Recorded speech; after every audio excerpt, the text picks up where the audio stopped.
Bonjour les enfants, alors du coup cette fois-ci on se voit pour l'armistice. L'armistice, qu'est-ce que c'est? Vous avez eu la question sur la fiche qui accompagne cette séance. C'est une convention qui est conclue entre les belligérants pour suspendre les hostilités. Donc l'armistice de la Première Guerre mondiale a été signé le 11 novembre 1918 à Rotonde. Donc en fait cette armistice, elle a été demandée par les Allemands, qui commençaient à être un petit peu mis à mal politiquement, surtout politiquement, parce ils commençaient à avoir beaucoup de socialistes, de communistes, de groupes qui commençaient à apparaître un petit peu partout dans le pays et qui menaçaient l'équilibre politique du pays. Donc, à un moment donné, ils pouvaient pas se battre sur tous les fronts, et bon, c'est une des raisons qui ont fait que, plutôt que de s'effondrer de l'intérieur, ils ont préféré arrêter le conflit pour pouvoir garder quelques troupes aussi pour commencer à prévenir éventuellement des révolutions. Au niveau militaire, ils reculaient, mais ils n'étaient pas encore battus. Donc c'est aussi ça qui a un petit peu accéléré les choses. Donc cet armistice, c'est vraiment de la part de la demande des Allemands.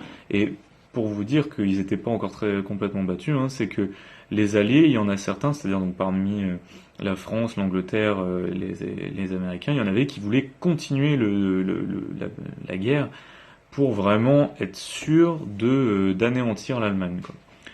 Après, ils se sont dit que c'était effectivement peut-être pas une bonne idée, parce que si c'était pour pour que l'Allemagne soit aux mains des communistes, ça leur plaisait déjà pas trop.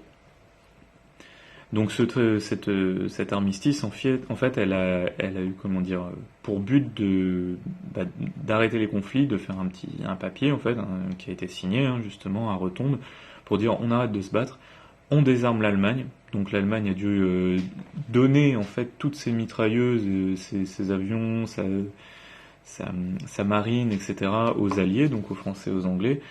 Elle s'est désarmée et elle a retiré ses troupes. Voilà. C'était la fin officieuse de la guerre, c'est-à-dire que c'était pas encore officiel, mais à partir de là, il n'y a plus eu de combat, ou presque plus.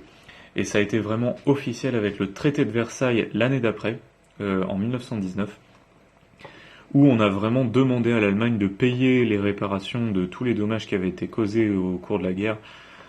Vous imaginez que c'est juste énorme. Le traité, il a été rédigé unilatéralement, c'est-à-dire uniquement par les gagnants, et pas par les perdants. Les perdants n'ont quasiment pas eu leur mot à dire. Ils ont été contraints d'accepter ce traité, qui était juste terrible en fait pour eux, parce qu'on leur demandait de payer et de tout réparer, mais ils ne savaient même pas pour quelle somme ils s'engageaient. Enfin, la somme il y a eu une somme de préciser, mais c'était susceptible d'être encore augmenté. Et aussi, autre point très difficile à avaler pour l'Allemagne, ils perdent l'Alsace et la Lorraine, qu'ils contrôlaient, qui étaient, qui faisaient partie de leur territoire depuis la guerre de 1870. Donc depuis quasiment 50 ans, à l'époque. Donc voilà, pour eux, c'est quelque chose de très difficile à avaler. Les Allemands se sentent trahis même par leurs hommes politiques, parce qu'ils n'avaient pas l'impression d'avoir encore perdu la guerre au moment où elle s'est arrêtée. Et en plus, ils perdent du territoire, et en plus, ils sont endettés, mais de manière vraiment terrible. Voilà. Donc ça vous explique un petit peu pourquoi, du coup, les Allemands étaient aussi enclins à mettre Hitler au pouvoir quand il leur parlait justement de prendre leur revanche sur les Français, entre autres, pendant la Seconde Guerre. Voilà. C'est ça aussi qu'il faut retenir, c'est que c'est tellement resté en travers de la gorge des Allemands que ils vont revenir pour une deuxième guerre, à la Deuxième Guerre mondiale. Voilà. Bonne journée.